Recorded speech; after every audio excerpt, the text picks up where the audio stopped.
is the last public talk about Rosetta you're doing, that, is it? Yep.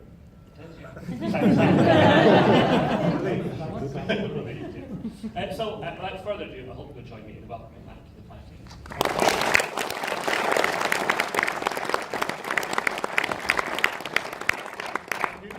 I'm going to give this talk, as it says here, on behalf of all the Rosetta teams, and there are many of them. It depends on how you count. We're talking about hundreds to thousands of people that are involved in this. So I'm a small part of a massive machine that enabled this thing to happen that has lasted many, many decades. Nobody heard what I was saying. You switch more. Right, can you give it out? As they say. Yes. Right, I'll say that again. I'm giving this talk on behalf of all of the teams that are involved in Rosetta. And there are hundreds, thousands of people involved over the years, the decades, but you'll get a little taste of that. Because the key thing I try and say is that it's not me, I'm not Rosetta, it's everyone else. I just try and get some of the people to behave correctly with one another. But that's a whole other story for a pub. Right, I put this up because it reminds me, now they've turned the lights on, I've got to turn them back up again. Because this has become a thing for some reason. I have to take selfies. Because I took one before, you'd all get jealous from seeing the other people in their selfie. So, right, although I don't think I'll get you there, unfortunately. So, right, okay, just wave, look interested. Just interested. Wow, I'm really such a anyway, I've got a friend of mine who's giving a talk at the Heavy Metal Museum in Birmingham, and we said we were going to swap selfies. Compare and contrast. Okay, right, stop mucking around. This is my version of that selfie. This is the science working team. This is the core group of people. When I talk about the teams, these are the core teams involved in the day-to-day operations of the mission. These are the instrument lead scientists as well as the operators. So you have people like Patrick Matin, who's a mission manager, who is in control of the ESA teams, tells them what they can and can't do, and ultimately has control of what we were doing with the spacecraft, whether we could do it or not. My job is to make sure that the science is done on the mission, working with people like Holger, who is the principal investigator, the lead scientist of the OSIRIS camera, the scientific eye of Rosetta, Sam and Mark, they come from the MIRO instrument, which is a sub-millimeter instrument that probed the surface and subsurface of the comet. Where's Waldo here? That's Joel Parker. He'll come up later on. From the ALICE instrument, he also works on New Horizons. The mission went out to Pluto. Sylvain Lodio, the spacecraft operations manager, who drives the bus or did drive the bus that is Rosetta. And Santa Claus, Fabrizio, who is the infrared spectrometer PI, and many other people involved. Right, why do we look at comets? This is the solar system, some 4.6 billion years ago.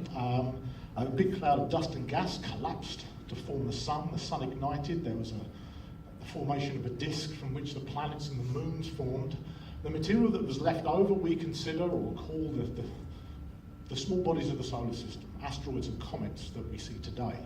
So the stuff in the asteroids and comets was left over from this formation. And in particular, comets are interesting because they were slung out to the outskirts of the solar system in deep freeze, so the material there at the beginning was held within them. So we study comets to look at what the conditions were like at the beginning, what went into the formation of the solar system. Some of the stuff, in fact, predates the formation of the solar system. I'll hopefully get to that at the end, or in between my talk somewhere. But also, in the beginning of the solar, or early stage of the solar system, a lot of this stuff was flying around and whizzing around in the inner solar system and impacting the inner planets. And so we look at the asteroids and comets as maybe a way of delivering some material to the inner solar system, things like organic material and water, which we think the inner planets were devoid of at that time, to then facilitate the formation of life. So not that we injected microorganisms onto the planets, but that we gave the building blocks with comets and asteroids.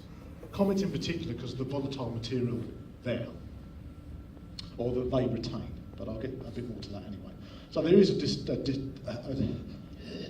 second talk.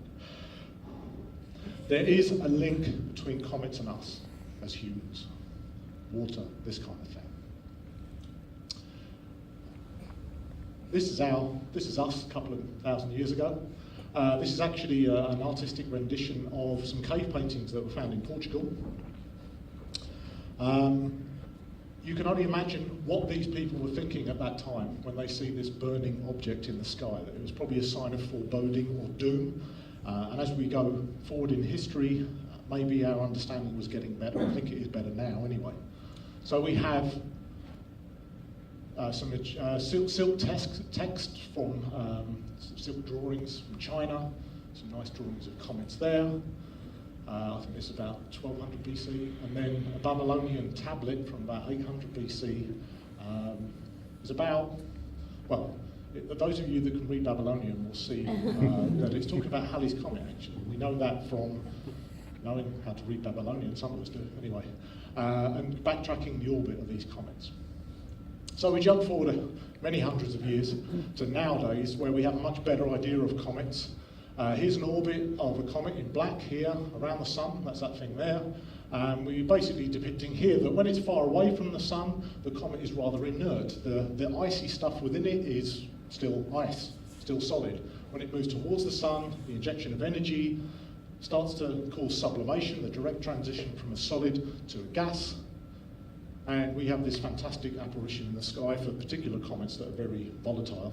So we see this stuff from the ground sometimes with this formation of a massive tail that flows away from the sun. This is another image here.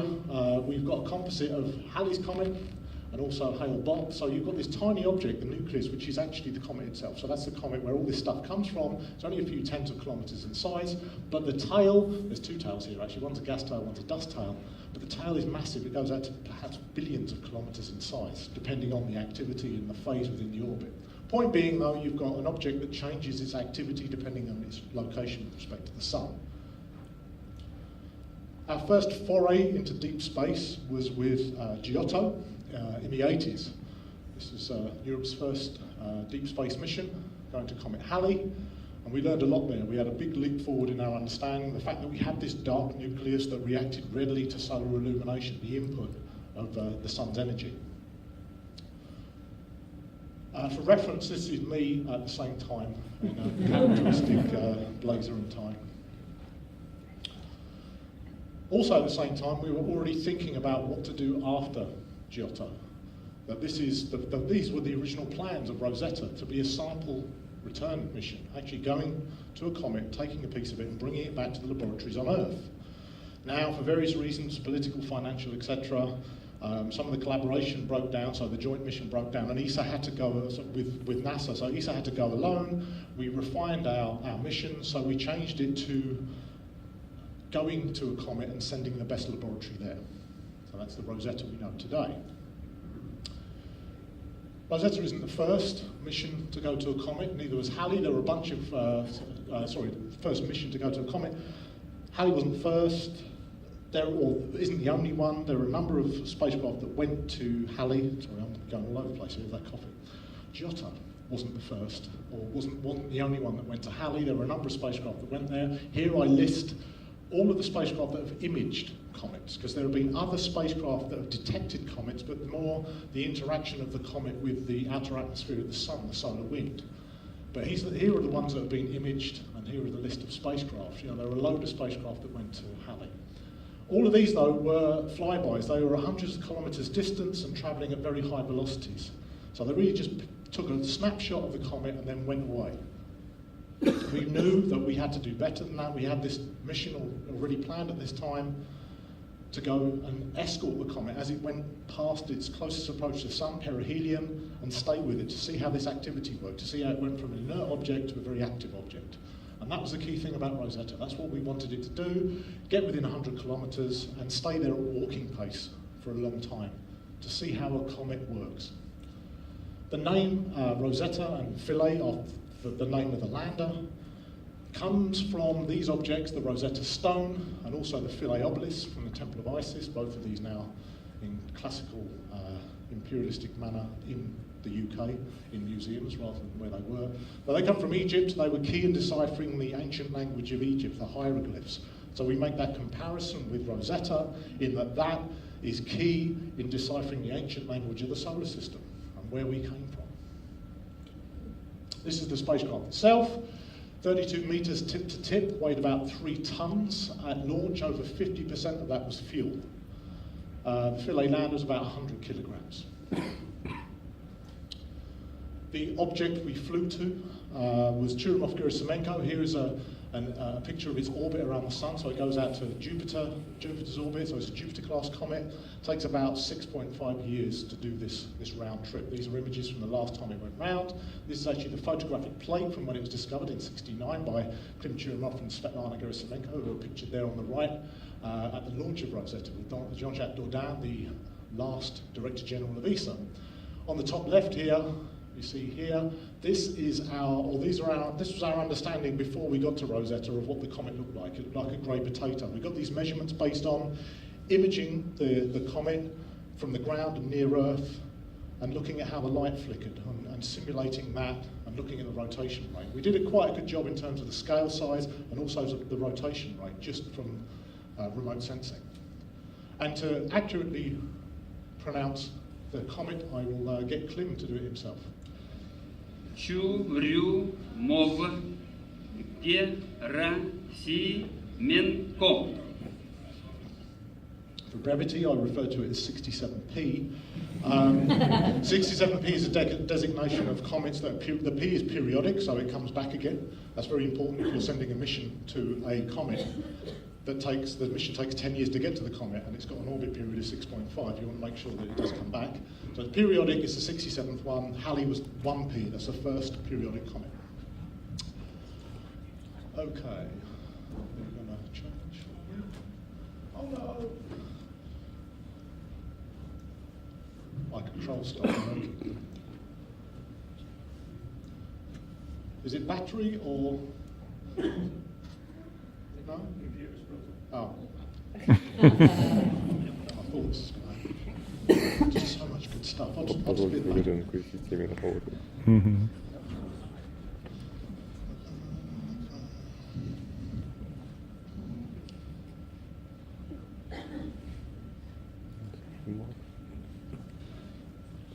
Right, let's see what happens. Okay.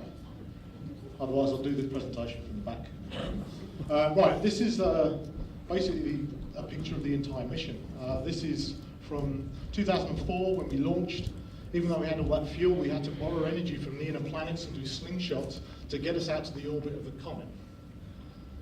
During that period, we went past the Earth a couple of times, past Mars, then we did 2 asteroid flybys to do extra science, but then we eventually got out towards the comet. But we got so far away from the Sun, we had to power the spacecraft down. It didn't have enough power to keep going, so we put it in hibernation. During that period was when I actually joined the missions. I've only been on the mission since 2013. I was on a mission called Cluster, which is still going, a 4 spacecraft mission investigating the interaction of the Sun's outer atmosphere, the solar wind, with the Earth's magnetic field, basically looking at the physics behind the aurora. And then I got offered a position, I made an offer I couldn't refuse, to work on Rosetta. The first thing I did when I joined the team was to make people on the team get tattoos. That's the first thing. Actually, these are, I'll put this up, when I haven't got enough slides in here, because otherwise I'll be talking for 3 hours. I've taken some slides that just basically show how many people work on this mission.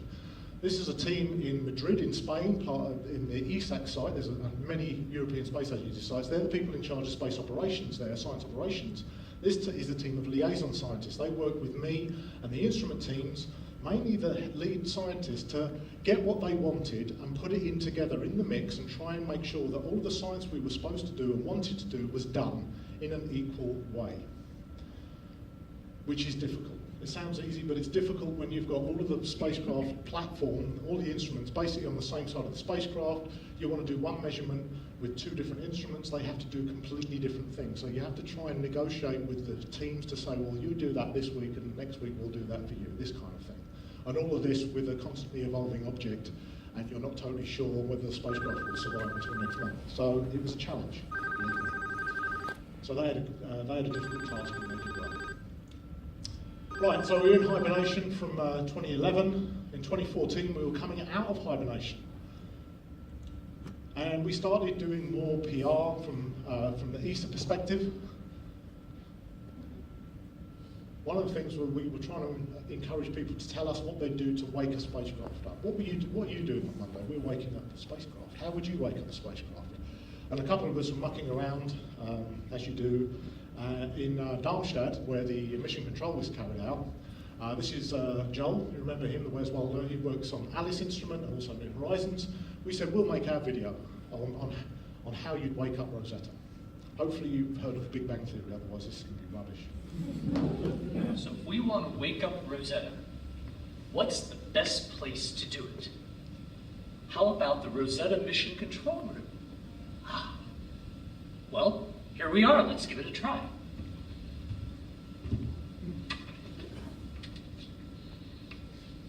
The door's locked. Now, what would Sheldon Cooper do in this situation? I know. Rosetta! Rosetta! Rosetta! And that was not staged at all, because that is the mission control room that you may be familiar with. You'll see a bit more of it later on. It's where the engineers live, and we as scientists here, me and Joel, they don't let you in, they keep the door locked. There's a division between engineering and science there, for various reasons, in case we press the wrong button or get excited and we ourselves or something. But nonetheless, I think that worked quite well. I've got to remember what the next slide. No, the next slide. So I used to be on cluster, and my mum never knew really what, hang on, yes, it is this one. Right, describing to your mother what space plasma physics is, continually, for most of your career, can get a bit weary. When I told my mother I was moving to Rosetta, it was going to a comet, she was like, I know comets. Yeah. I was like, brilliant, my mum knows what I'm doing for once. But she said, there's a song called about Rosetta, it's by Georgie Fame and Alan Price, go and look at it. I was like, okay. And I was like, brilliant, mum, excellent, part of my talk now, because it's relevant to the time period. This is before January 2014, before we'd woken up. We were coming out of hibernation. We wanted the spacecraft to come out of hibernation, so we were worried whether... Rosetta, are you better? Are you well? So mum comes up trumps again with a it loses relevance somewhat after this bit, because it's actually about a young lady who drinks too much. It's a bit hungover. Anyway, I digress.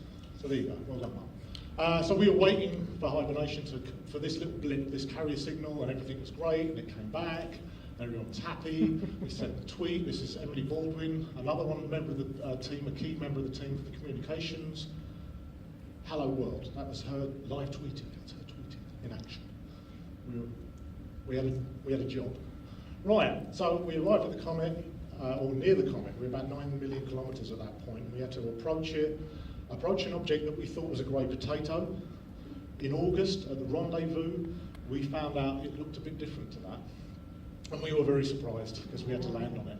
We were doing these funny triangular pyramid orbits, because we were sampling, there's the comet there, sensing its gravity. We didn't know what it looked like, we didn't know what its gravity was like accurately, and we had to land something on it. So all of this stuff, we're stepping gradually closer and closer, learning how to fly around the comet, to deploy a lander. We had 4 parallel operations plans at one point, but ultimately we got down to the best one, the 10-kilometre, and we deployed the lander in November 14. Things didn't go exactly to plan, but we ended up with the lander in a very exciting place, which I'll allude to later on. Following the landing, we went into the full science phase of the orbiter, so we were doing some orbits at around 20 to 30 kilometres, late 14, out to January 15. Then we started to fly away from the comet because of activity. We were worried about activity perturbing our orbit. And we started doing some flybys. The first flyby we did was within 6 kilometres of the surface of the comet. And this was at zero phase, so the sun was right behind us. And you see here the shadow of Rosetta on the surface of the comet. This is a very important measurement to get an idea of how the solar radiation was reflecting off the surface.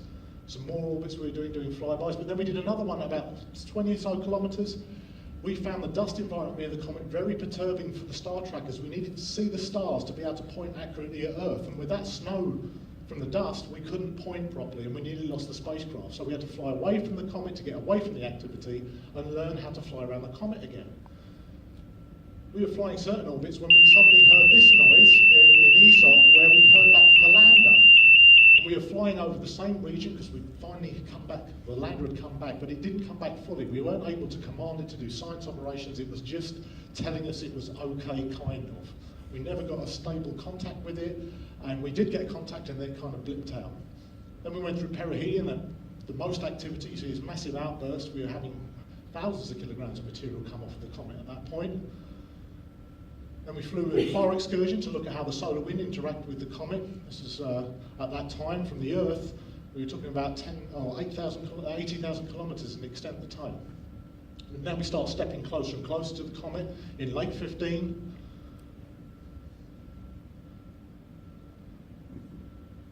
So now we're feeling a bit more confident. We decided to fly into the tail. There's a fantastic image from the tail side, so you're seeing the comet in silhouette. We were investigating the plasma tail and the dust tail, found actually something that had never been detected before, an asymmetry in the way the tail was flying away from the sun. It's a fantastic result. Then we did another flyby straight away afterwards at 30 kilometers. Again, a zero phase, so the sun's right behind us, but there's no shadow because of optics. Fantastic, again, to do a kind of comparison before and after the perihelion, the maximum activity period of the comet. Then after that, we just cycled in and got closer and closer to sample the inner coma before it started to disappear. And this brings us to kind of the beginning of the end of the mission. And I'll step into talking a little bit more about the science now, I hope. First though, I'll talk about putting things into context. So here's a nice image for those of you that have ever wandered down south from where I come from, which is over there on the right somewhere in East London. This is the comet as if it was floating over London, to give you an idea of the size. So if you couldn't imagine what 4.1 kilometres was, now you can if you know where Tower London and Big Ben is. If you're in Amsterdam and you're a Dutch person, you'll know that as well. If you're in a particular cafe there and you came out, you'd be very paranoid if you saw this. And depending, so unfortunately I haven't got one flying over Glasgow, but this is to give you an idea. I try and have graphics to fit the audience, and you seem reasonable. I saw you downstairs, you're not too bad, okay, not too scary. I've given talks in some places where the audience does look a bit scary. I gave a talk at a Star Trek convention. They had to give their weapons up. And there's a physics teacher in the US who does some fantastic graphics to do these kind of comparisons for astrophysical objects and things that you may understand. Whether they're real or not, it depends on who you are. So Christopher Beck has got stuff like this. So he's put the comet in context with the Star Trek objects. There's a Battlestar Galactica there, kind of stuck in. But it's not, also it makes you realise how big some of these things are. Not that they're real. One thing, I've taken out my conspiracy theory chunk of my talk, unfortunately, but this always, there's probably a conspiracy theory between the surface there and the Borg cube. I'm sure there's a YouTube video with 300,000 views of that discussion. But anyway. There's another one. I'm a Star Wars fan, so I like it. My son and I were saying, well, I didn't realise the Superstar Destroyer was that big. It's about 19 kilometres now. Imagine how many stormtroopers die. Right, this is the object as we know now. But we're familiar with these images now, hopefully you are, but that's not really what it's like. The light reflected off this comet means it's not much. It's a very low albedo. Only about 6% of light is reflected from it. It's very dark because it's covered in organics. It's made up of organic material. We know that from remote sensing and comparing to spectra that we know on Earth of carbon-based material. Also, when we landed, we detected this material coming off of the comet. And also flying around it and tasting and touching the dust that comes off, it's very carbon-rich. It's organic material. That's why it's dark. It's a heady mix. We can look at the dust in detail. This is a plate that's only 1 centimetre by 1 centimetre, the Cosima instrument. And we can see this dust that's come in. We're only travelling at about 1 metre a second, so walking pace. So this dust comes in very lightly, but still is very lightly bound. And we see these rubble piles disintegrating in some cases. Sometimes, like this A particle here, it's more of a dense, compact particle. And we see an evolution in time of the difference between the fluffier particles and the more dense particles. We can also look at much higher resolution here with the Midas instrument, which is an atom force microscope. It's like a record stylus that touches the top and then moves along and touches the top of the particle to get down to the 10 or hundreds of nanometer scales. I'll get a little bit more into that later on in terms of the scales, but we see this dust down to the minutest detail. So some text here. The key thing here is that we've got different types of dust We have these compact particles with these kind of densities, more than water, but then fluffy particles which are very, very light. And it's dependent on what part of activity. We see more of the dense compact stuff when the activity is higher. So the fluffier stuff is there earlier in the phase of the mission when we first arrive, because the dust is being thrown, is the old dust. And then we get the fresher dust is the compact stuff. There's lots of silicates and organics, as I said before. And by flying close to the comet, feeling its gravity, looking at its shape, we can estimate its mass and its density. So it's about 10 billion tons. Density is somewhat about half of that of water or ice. When we talk about comets, there's this discussion about whether they're icy dust balls or dusty ice balls. This is an icy dust ball, it's predominantly dust. So this dust to ice ratio is 8 to 9. And that's important when you try and work out what it's made up and how it's built internally. We get a measurement of porosity, how much stuff is in it, and it's pretty porous. There's lots of gaps in between these particles. Although the porosity isn't persistent throughout, we see that the surface is a bit more bound together. I think that's to do with evolution and driven through activity. We make these measurements through the gravitational perturbation of the spacecraft as it's flying around the comet, but also on the lander we had an antenna, and on the orbiter called Concert, that was a radio transmitter. And when it was passing behind the comet, that radio transmission was going through the comet. We were able to probe the internal structure of the comet. So that's where we're getting all these measurements from.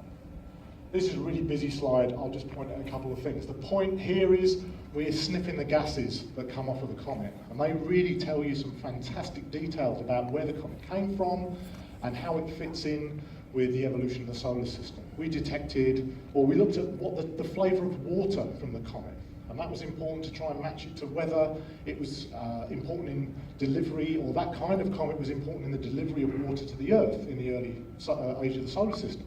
That's what this plot's showing here. It's basically got the Earth there, and anything on the blue line has a similar flavour of water to Earth.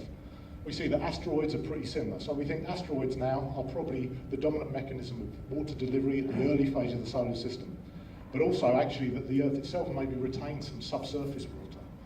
But some comets look like they were able to deliver, so before Rosetta, which has got this deuterium to hydrogen ratio, this flavour of water that's much higher than anything else we've detected, this Jupiter-class set of comets, before Rosetta, we thought had a similar type of water to Earth, that there was a connection.